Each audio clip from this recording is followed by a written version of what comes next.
Hello and welcome back. Today I want to talk about Suicide Squad Kill the Justice League. I took my time there because there's a lot of talk about this game and I got a lot to say because I got my hands on it and I can tell you every single detail that I got. Now, I won't be showing my personal gameplay because I was under NDA at the time, but they did allow us to speak about the game. So you're going to be able to hear as much as possible right now. And I do have videos breaking the game down when it comes to all the information you will need for a beginner guide. But this video is going to detail some of the actual gameplay mechanics and a lot of key things that are specific to the experience. But before that, of course, the video that I break down talks about the leaderboards, it talks about the season pass, it talks about new playable characters like the Joker, it talks about all of the brand new stuff. So you definitely want to check that out after this. But without further ado, let's get into it. That being said, man, gameplay wise, I'm going to be playing a couple of different clips here and just showcasing a bunch of different gameplay, not just cinematic stuff. Right now we're watching some of the footage from the brand new reveal, but I did want to talk about some of the aspects that they were talking about in this video as well. So a lot of stuff when it comes to understanding that there's a leaderboard for your clan, there's a leaderboard for general players, whether you're solo queuing and you're dueling or you have trios or quads, whatever it is that you're playing, there's leaderboards for that specific setup that you have. And the reason this is important is because trying to get the maximum build is something I'm going to do, and I'm going to have videos for you guys that's going to help you get the best overall build humanly possible. And so that's going to be the focus on this video, trying to break that down in different ways to help you understand that it's not about the leaderboards per se, but how much damage you do, the way you take enemies out, the combos that you do, which is going to be the #1 topic in today's breakdown.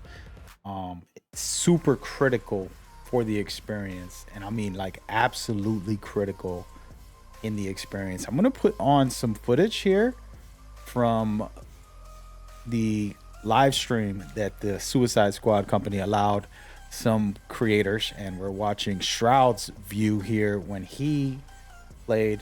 And I want to try to talk about it just a little bit and give you what he's doing, which is the end game stuff. And this is important, and this is spoiler heavy, so if you don't want to watch it, I understand.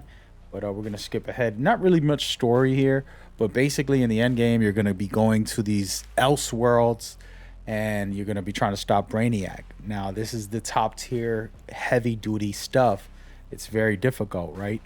Now, what I want you to pay attention to is there is a leaderboard, scores, how much points people are getting as they play, and you can get the maximum amount of points doing the right thing, whether it's countering someone's shots, which they have that in this game, breaking their shields, killing multiple guys in a row, back to back, kind of stringing together different combinations, keeping someone juggled in the air.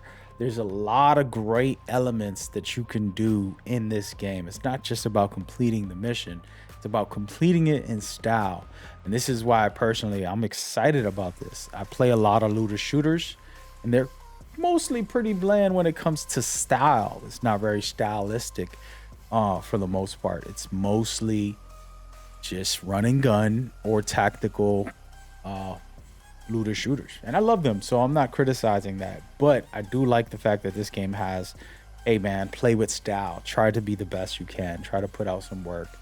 And so that is what you're going to want to do, and you're not going to see it too much here when it comes to Shroud. And it's no disrespect to him, you know, they were just learning the game, and I promise you if you played it'll be very difficult for you as well.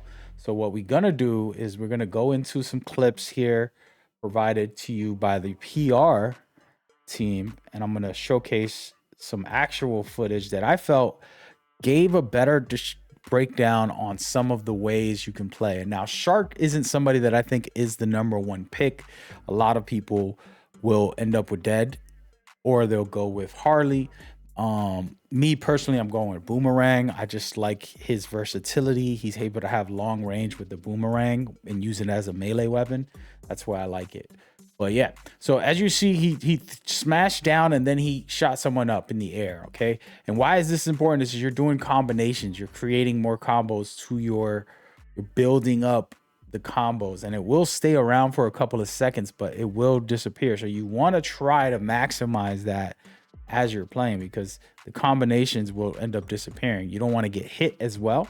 So there's a little bit of a back and forth on what you should be doing in the gameplay and how you should be playing. But the point is, you're watching right now, he had a high multiplier and then it went down to 22 on the left. If you look on my left side, it went down to 22. Now 22 isn't bad, okay? It's the starting point, but you basically want to continue those combinations, create good ones, and continue your high score by not getting touched, okay? That's going to take countering shots when they shoot at you. That's going to take juggling enemies and continuously hitting the combos to add a full display. So I wouldn't want to say a fighting game style, but you do want to have great combinations so that when you don't get hit and you're able to consistently rely on that on the maximum level. There's just the leaderboards for that if you're looking to score good, but on top of the leaderboards, like I said, this is a game where you're getting rewarded for this. So continuously doing this is going to enhance your gameplay and your team's gameplay, because now I look at the leaderboards and I see you're above. I'm like, what is he doing? I need to step it up. So I start using my abilities. Now all of a sudden we're dominating, and it's a competitive thing, and it's a fun experience, and we're not just casually playing. Now it's like, oh, I gotta top his score and do some stylish things, not get shot, focus a little bit more. And I believe that this element in the game is critical. Co-opetition is what I'm calling it. And that's probably what I'm going to label this video. But I wanted to talk about the gameplay on my experience and when I played. First of all, I played all 4 characters, and I had multiple days playing the beta. The beta only had about, I think, 3 or 4 chapters. There's things like Batman in there. There was some Flash stuff in there. I'm not going to spoil stories or anything crazy, but there's plenty of story in the game. And I have a video about the story, which you can watch after this. But as far as gameplay goes, I played all of them and I maxed out as much as I could with them. And I got very comfortable with them. For example, we're watching Shark here. Shark, I honestly wasn't interested. I'm like, he's gonna leap around. I don't want to leap around. It's not gonna take me far. But as you can see in the gameplay, he can get around very well. It's very smooth. It's very easy. It's straightforward. You just jump up, you glide, and you continue. And the traversal is very important in this game. It's not just when you're trying to get somewhere. It's during the fights you use it. And for him, he's a smash and grab guy. Like, I mean, he dominates. And it's so much fun because he's just a powerhouse. Like, you feel not invincible, of course, but you feel so strong, and he has a little more health. He has a little more damage. He's just a lot tougher on the melee. And so you really want to get in people's faces because it's a fun way to play. But he does have very cool weapons, and his play style is special. And I don't want to talk about the skill tree too much.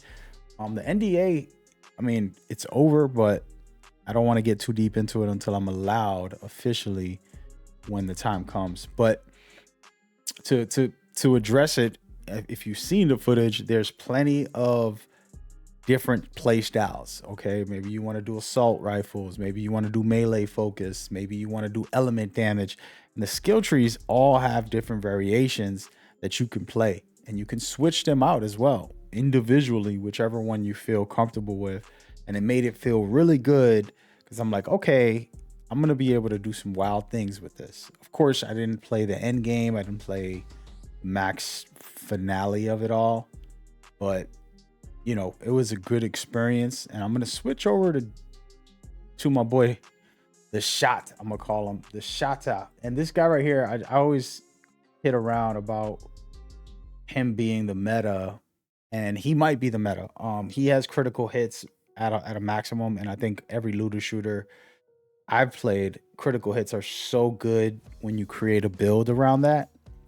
And he's the easiest to play. Like, if I was to say who's a beginner class to play, it would be him because he flies. Like, it's something we're all used to in video games, right? Like, you just fly up with your jetpack and you're good to go.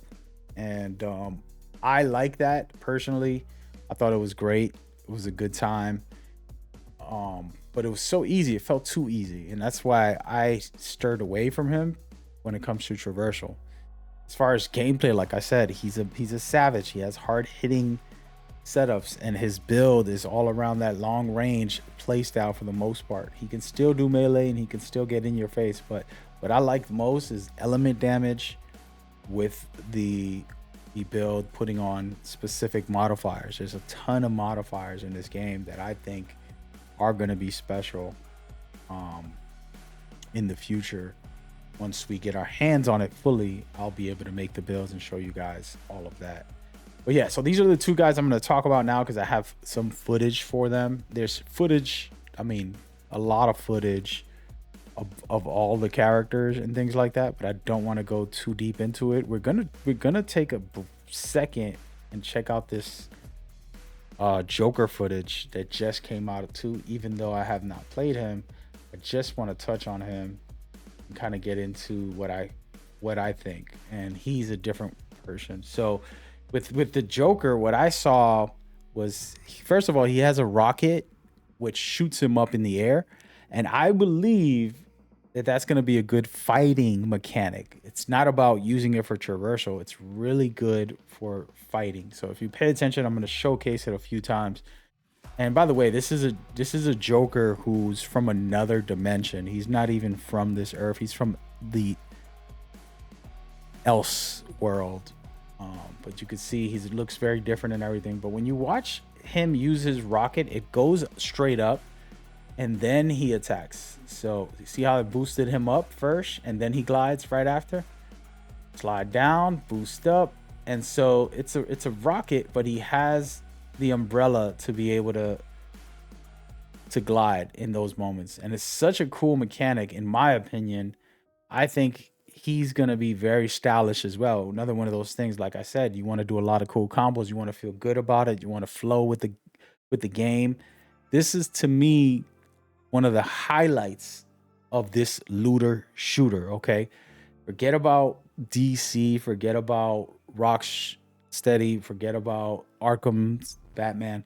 It's just a looter shooter with style. And that's what I want to point out, in my opinion, when we take a deeper look into our buddy Joker here. And so I think it's gonna be fun in that regard. And what I want to try to give you the tips, like I said, the main point is when you're playing, try to do those combos. Work on creating a very powerful flow to your melee and your long range together. And I'm gonna go ahead and put on this video again and then just kind of skim through an area and try to find a good combo where you can do some stuff, you know, stringing together multiple kills without getting hit, you know, without taking damage. Make it critical. As you can see right there, there's a small, quick little combo. And of course, remember, you have teammates. You can synergize with them, utilize your abilities, their abilities, and create a good flow. The most important thing that I want to talk about to end this video is about things like countering and breaking their shields. So you got to break their shields. You have to melee them. And then when you counter a shot, that's incredible. That's when they get destroyed. And you see it here. Every time you see them about to attack, it's kind of like the Batman Arkham games where you're countering, but it's not always a melee, right? In this game, you got a lot of shooting. So it's all about the range counters. So you imagine you're going to be able to counter enemies from afar while you're fighting, juggling one guy in the air, all the different play styles and variety that you can have. Very cool stuff, in my opinion, and something that I'm super interested in seeing what we do with this game, and curious what you guys are feeling or thinking when it comes to the stylish play, the combinations, kind of stringing attacks together, creating the right flow. What is your personal expectations and opinions on that when the time comes? Please let me know in the comments. Appreciate you guys. I hope y'all enjoyed this. Got a lot more footage and content to talk about, so go check it out right now. See you there. Peace.